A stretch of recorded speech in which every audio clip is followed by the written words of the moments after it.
Alors, nous continuons notre pérégrination et nous avançons, mais là nous traversons, nous allons sur la rive gauche, dans cette appellation au Médoc, dans un lieu magnifique, c'est Arcin. Et à Arcin, il y a une propriété magnifique qui vient en plus de recevoir le titre de cru exceptionnel, cru bourgeois exceptionnel. Donc, ça sera Franck Bijon, directeur général, qui va nous en parler. Et à côté de nous, on a dans l'équipe du consulting un jeune énologue aussi, que vous avez pu voir ce matin, qui est Brian Dessin. Et voilà, je vais laisser la parole à Franck. Franck Bijon est directeur général, il va nous en parler. Et il n'est pas directeur général, même si aujourd'hui il s'est habillé comme ça, je peux vous dire qu'on est dans les vignes et qu'on goûte les raisins et qu'il a souvent les pieds dans la gadoue ou dans le terroir et que c'est quelqu'un du terroir vraiment, donc il va nous en parler. Franck, parle-nous de Arnaud. Merci Hubert. Arnaud, c'est un coup de cœur puisque on a récupéré cette propriété en 2007. Remarqué tout d'abord par son grand potentiel terroir. Alors effectivement, les chais sont et la maison de maître dans le village d'Arcins, mais toutes les vignes sont sur le plateau de la Marque, en bordure de rivière. Un vieux dicton dit, vous le connaissez tous, que pour que le vin soit grand, il faut que les vignes voient la rivière. Et un vieux vignoble, 40 ans de moyenne d'âge, un terroir exceptionnel de grave sur argile. Et à partir de là, on savait qu'on avait la base. Alors on a mis un peu de temps pour tout restaurer et tout rénover. On a commencé par le vignoble, on a terminé par les peintures sur la maison de maître. Comprenez que ce n'était pas la priorité. Et nous avons refait la totalité des installations qui nous a permis d'arriver à la vision que nous avions, je dirais, de ce que pouvait être un grand vin. D'abord, c'est un jardin, tout est fait à la main, tout est cultivé, tout est labouré, tout est vendangé à la main, effeuillé à la main. Et ensuite, au niveau je dirais, du travail de chai, une grande passion pour la macération préfermentaire à froid. Donc une particularité, c'est vrai que nous gardons les raisins juste après ramassage dans la cuve à 3-4 degrés de température pendant 8 jours, ce qui nous permet dans un premier temps d'extraire effectivement toute la couleur. Et au bout de 8 jours, on a un jus de raisin qui est noir. Et dans un second temps, de capter tous les arômes primaires. Et il est reconnaissable aujourd'hui et reconnu que Château Arnaud a une explosivité, une intensité aromatique rare. Effectivement, au bout de 8 jours, ça sent, je dirais, le sirop de grenadine. C'est-à-dire que vous avez tous les petits fruits rouges que vous pouvez imaginer dans votre inconscient, vous l'avez dans ce verre de jus de raisin avant fermentation. Donc ça, Arnaud, aujourd'hui, effectivement, a été consacré, c'est peut-être un bien grand mot, mais reconnu comme une réalité. Reconnu comme un cru bourgeois exceptionnel. C'est une qualité, mais voilà. Aussi vous pouvez avoir la fierté de se dire que ce cru a été reconnu, alors que c'est pas un cru qui était historique, tu l'as dit. C'est un cru qui était historique, oui, mais qui n'a pas été aménagé en tant que tel. Je crois que c'est vous qui l'avez amené, et nous on est ravis de faire partie de cette équipe, mais pour qu'il y ait cette explosion et cette construction de vin, c'est quand même une démarche relativement récente. Effectivement, puisque on a goûté des vieux millésimes et ils étaient de belles factures, mais nous avions une autre vision de ce que l'on pouvait avoir sur ce grand terroir, allier explosivité aromatique et complexité au vieillissement aromatique, allier densité, puissance et onctuosité et élégance. On pense aujourd'hui que on commence à y arriver. Je suis très modeste parce que d'abord on a un grand savoir-faire des équipes, hein, évidemment, on ne travaille jamais tout seul, ça je crois que tout le monde le sait. On passe beaucoup de temps à la vigne, Hubert le sait, hein. À la base je suis directeur technique, et donc tout ce qui touche à la terre, aux hommes et au cep de vigne me touche. On a partagé ça avec les équipes, et aujourd'hui on pense que Arnaud est sur la bonne voie. On est toujours à la recherche du Graal, ça je pense qu'on l'atteindra jamais. Celui qui y arrive, qui me montre le chemin. Moi je n'ai pas de certitude, j'ai beaucoup de convictions, mais pas de certitude. Je fais partager cela avec mes équipes. Avec Hubert, je crois que on a des relations humaines rares et qui, je pense, nous ont permis d'avancer peut-être un petit peu plus vite qu'on aurait pu le faire seul. Et voilà, donc aujourd'hui, Arnaud, aujourd'hui, a beaucoup de visibilité en France et à l'étranger, avec des vins aujourd'hui qui sont effectivement reconnus, et par leur accessibilité, tout en présentant je dirais, une capacité de vieillissement qui est remarquable, parce que le vin est complet, il est frais. Une grande chance, c'est que comme on intervient peu sur les sols, nous avons des pH naturels qui sont remarquables pour des vins de très grande maturité, ce qui est assez rare, et Dieu sait que tout le monde souhaiterait avoir ce type de pH. Donc aujourd'hui, voilà, on arrive à avoir un équilibre. Alors on va déguster ce 2020 qui est quand même pour moi une vraie pépite. Alors ça fait quelques années qu'on travaille ensemble. Alors tu as souligné une notion humaine, parce que je crois que la nôtre est excellente, bien sûr, avec les équipes aussi, parce que tu as parlé des équipes, mais moi je suis admiratif de voir ces équipes, et c'est une équipe jeune. Ça ne veut pas dire que les anciens comme nous sommes, mais c'est une équipe jeune, donc je suis admiratif de voir ces passions de ces équipes. Et il y a un point que je voulais juste souligner, c'est qu'il y a une vraie démarche environnementale dans cette équipe aussi. Alors, je ne sais pas si c'est une volonté générale et que la jeunesse s'y adhère beaucoup, mais il y a une vraie démarche environnementale. Elle n'est pas signée encore, mais elle le sera à terme. Moi, je ne suis pas d'homme de dogme, mais la direction me passionne. Et c'est vrai qu'il n'y a pas de grand vin s'il n'y a pas un terroir. Ça, c'est une évidence partout. Mais s'il n'y a pas une relation humaine derrière. Et la relation humaine, elle est exceptionnelle. Et tant mieux si aujourd'hui Arnaud a eu cette récompense. Mais je pense qu'il en mérite encore plus, parce que vraiment c'est un magnifique vin. Mais on va peut-être le goûter, et surtout sur un millésime 2020 dont on est quand même particulièrement fiers, parce que c'était une année qui a été un peu compliquée au départ et qui s'est révélée au cours de l'année. Mais ça, je te laisse peut-être parler un petit peu des conditions climatiques. Effectivement, je n'ai pas parlé d'aspect environnemental ou RSE, parce que on vit dedans, nous, depuis très très longtemps, hein, puisqu'on a été, je pense, à des tout premiers vignobles à Bordeaux à engager une vraie démarche RSE validée par, je dirais, des audits externes. Alors sur ce millésime, je dirais qu'il est marqué par deux choses. D'abord, le vigneron a connu presque tous les maux, et le vignoble a connu presque tous les maux durant cette année, entre un peu de gel, un peu de mildiou et pour finir la sécheresse. Ce qui fait qu'effectivement, en termes de qualité, un accord parfait. En termes de quantité, effectivement, des quantités un petit peu plus faibles qu'à d'habitude. Bien.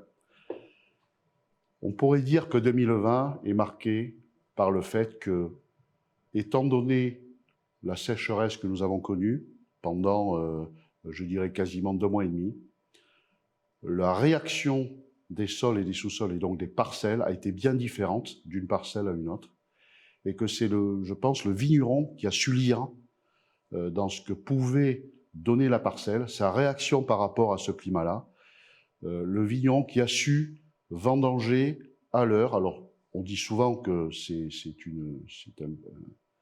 un préambule à la production de grands vins, mais encore plus cette année, trouver le bon moment pour ramasser le raisin au moment où il fallait le ramasser, pas trop tard et pas trop tôt.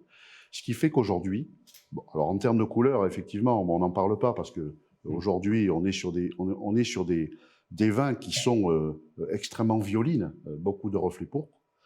Mais le plus extraordinaire sur ce millésime, c'est l'explosion aromatique. Et alors, avec une particularité cette année, c'est je dirais, l'apport des merlots dans l'explosivité aromatique. La plupart du temps, on est souvent sur des fruits rouges, mais là, sur ce millésime, de par cette maîtrise, je dirais, de la bonne maturité et à des dates effectivement différentes en fonction des parcelles, on est arrivé à avoir des merlots qui sont plus sur le fruit noir que sur le fruit rouge. Ça, ouais, c'est quelque chose qu'on voit rarement. Absolument. Hein. Moi, je trouve que cette notion de fruit, tout à l'heure, quand je t'en ai parlé, c'est vrai que d'habitude, on est plutôt sur ces fruits rouges, quand on entend dire grenadine, ces côtés. Et là, on l'a, hein, mais on a aussi ces fruits noirs, Brian. On a ces fruits noirs, et comme vous le disiez tout à l'heure, M. Bijon, c'est qu'on a vraiment ce fruit qui est explosif. Et donc, c'est dû au bon ramassage au bon moment. Et je pense qu'il y a la technicité aussi qui fait partie aussi de cette explosion de fruits, qui est la préfermentaire à froid, qui assit aussi ces arômes de fruits frais et de fruits noirs frais. Et à la dégustation, on le retrouve tout au long jusqu'à la finale, et sur un vin qui est très opulent et avec une finale hyper longue sur ses fruits noirs. La macération à froid nous apporte indéniablement cette intensité, cette explosivité aromatique. Et en début de dégustation, et la plupart du temps, y compris sur des vieux millésimes, en finale, vous revenez sur le fruit. Vous ne restez jamais sur le tanin ou éventuellement l'acidité. Jamais. Vous revenez immédiatement sur le fruit. Et c'est ce qui fait que... Alors ce millésime-là sera vraiment particulier dans mon cœur parce que, avec toutes les vicissitudes que l'on a pu connaître sur le millésime, au bout du compte, avoir un vin d'une aussi grande précision aromatique, explosivité, et alors en bouche, on parle souvent de d'onctuosité. Alors là, on a un magnifique exemple d'onctuosité, tout en ayant de la densité, et sans oublier, évidemment, l'énergie. C'est-à-dire le vin a en lui l'énergie qui lui permet d'être pas trop tendu, mais l'énergie nécessaire pour que, effectivement, il prenne toute sa place dans le palais. On considère que, bon, on a connu, Hubert a connu, vous êtes plus jeune, donc un petit peu moins peut-être, mais on a connu le fameux triptyque, nous, 88, 89, 90.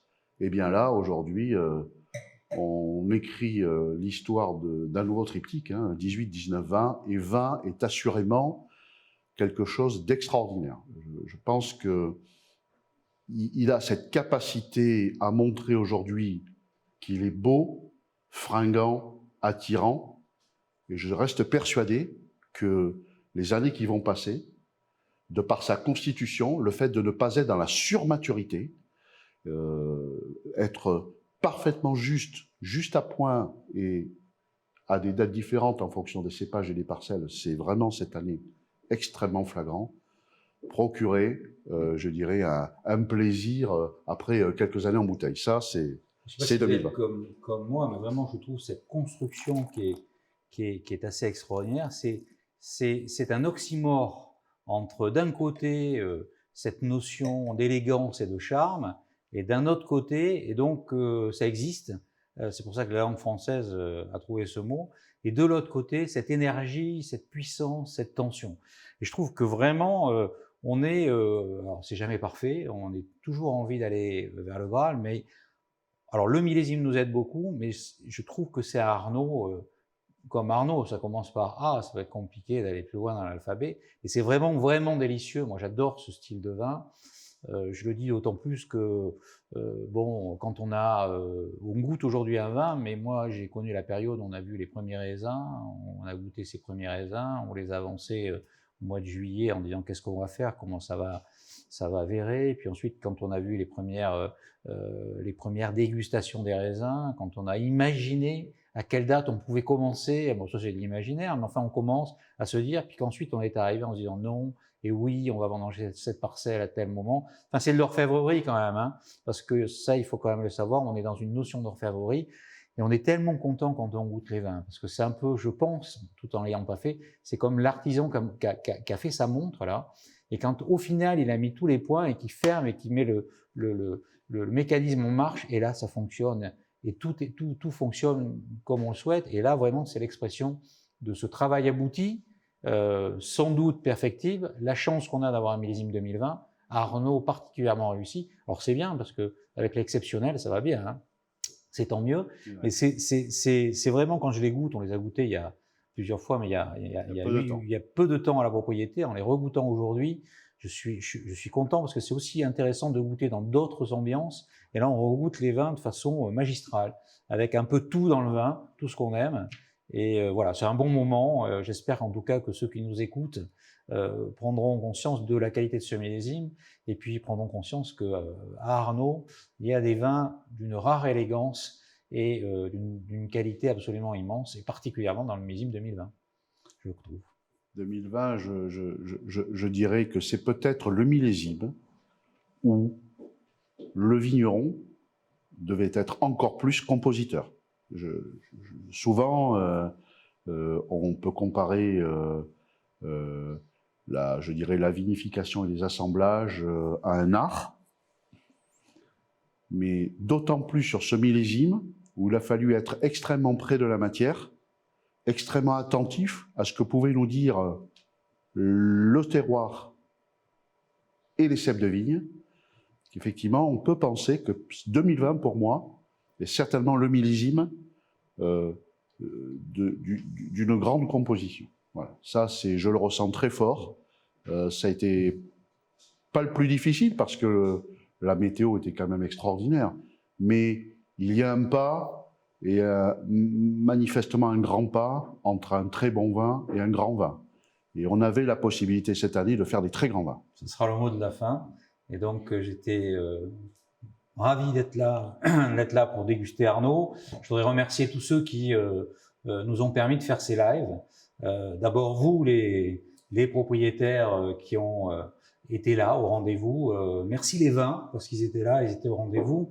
Merci les énologues qui nous accompagnent dans ce magnifique travail qui est le nôtre. Merci à tous les techniciens qui nous ont permis d'être là aujourd'hui. Merci à l'agence BI, qui est la plus grande agence de communication de la région, de nous avoir aidés dans le déroulement. Et il y aura des replays sur notre chaîne YouTube prochainement. Donc, je l'encourage beaucoup à y être. Et puis nous, on essaiera d'être le plus présent possible. En tout cas, cet accès avec les technologies modernes nous réjouissent. Voilà. Bonne fin de journée. Merci. Merci.